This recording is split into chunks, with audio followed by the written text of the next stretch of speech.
Remember, all magic comes with a price. Killing me is going to take a lot more than that, dear. Rumpelstiltskin, at your service.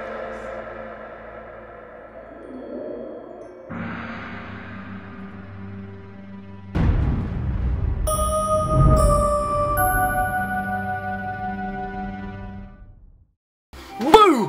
Hey everyone, welcome back to my channel. I'm David K. Dovey and I will be taking you through this tutorial for Rumpelstiltskin from Once Upon a Time. He's an absolutely amazing character. I just love him so much. I think he's really quirky and strange, and anyone who's a bit off the beaten track is very much in my camp as far as I'm concerned. So I'm going to try to do him justice. First things first, before we even get into the makeup, I'm going to be sort of tackling the hair. One option you could use is a wig. Second option, what I'm going to do is, you can see my hair is quite long on this side, but however very short on the other. I'm going to attempt to sort of section it off, comb it down, and hopefully I can do it justice with a bit of hairspray and everything like that. In terms of colour, I'm going to be using Fanciful in number 12, which is called Black Radiance. It's a single wash dye. It's not incredibly pigmented, and as you can hear, it's quite fluidy and quite watery, so it's going to give my hair sort of almost like an ashy sort of a look, which should match his hair quite nicely. So I'm going to go put that in, and I'll be right back. Now, as you can see, I have put in some contact lenses. These ones are called Black Wolf, and they are by Gloss. I purchased them from Gloss at Chadstone here in Victoria, Australia. So you can probably get them online. Got them quite cheap for about $30 or so I've used them in a few different looks before. I love them. As many of you would have seen from the show, Rumpelstiltskin has sort of he's almost got like a reptilian sort of a look to his skin in his natural form. It's almost kind of wet, it's got a texture to it, it's sort of bumpy at the same time. So that's not something that's easily Googleable, so it was something I had to get a little bit creative with and try to find something that was skin friendly but also created a texture to the skin. So these are the ingredients that you will need for my own recipe to create Rumpelstiltskin's skin. Start with a cheap foundation, a glow-in-the-dark face paint optional. Also take 1 teaspoon of sugar to create the texture, which you're going to fold through the concoction, and then 3 colours, a light, a medium and a dark coloured green. Make sure you don't whip this, fold it gently so all the lumps stay put in the concoction. We want that texture. Then you paint it all over the face, down the neck, behind your ears, everywhere, underneath the eyes. Make sure you're fully coated and make sure there is no skin, or as much, skin not showing as you possibly can. Next, in order to lock everything in, we're going to take that cheap essence powder and a sponge and just pat down my face and lock all that cream in with that powder. We're going to go under the eyes, over the eyelids, through the nose, down the neck, everywhere. Next, we're taking a matte black powder, this is Carbon by MAC, and a fluffy blending brush, and we're going to start carving out the cheeks. We're going to contour down the sides to create that hollowness. We're going to contour the sides of the nose, and then up on the temples as well to create more of a thin face. Next, I'm going to try to alter the colour of the green because I think it's a little bit dark, so I'm going to just put a little bit of mineral foundation over the top of that, just really cheap stuff. Next, I'm taking Love Plus by Sugar Pill, and I'm going to add it very straight up onto my lips. I just want to give a little bit more of a fullness and a redness, but however, because I want this look to last all night, I'm just using the powder, so it's going to stay relatively matte.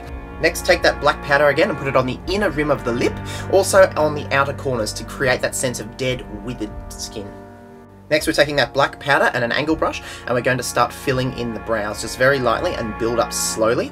And then, in order to create that little bit more of a bushiness, what we're going to do is we're going to take a mascara, any mascara will do, and use the wand or use a disposable wand and comb the lashes, the brow hairs until they all stand up. Gives you more of that sort of androgynous, bushy sort of a look. Again, taking Carbon by MAC, putting it underneath the eyes to really create that sense of tiredness, and we're going to emphasize those bags. Also blending it up through into the socket line as well.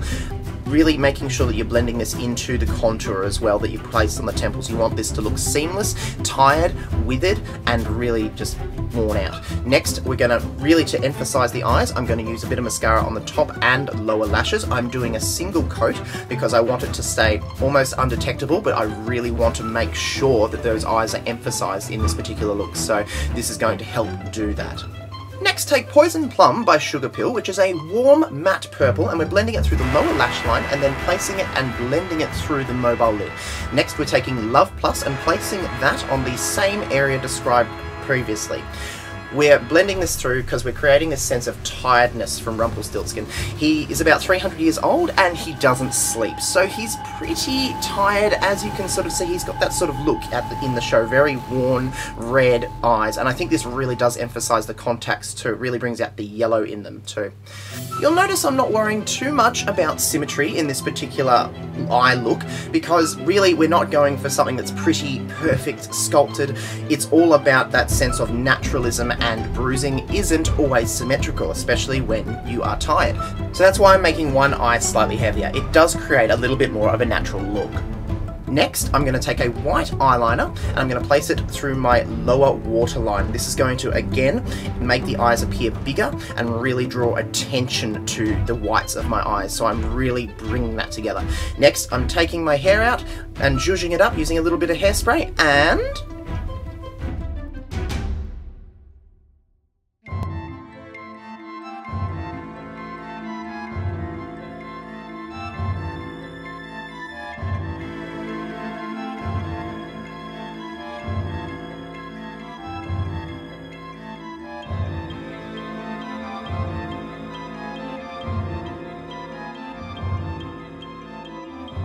Rumpelstiltskin at your service! So, if you want to learn more about this particular makeup tutorial, any questions at all, please let me know. And until then, I guess I will talk to you all very, very soon. And remember, magic comes with a price!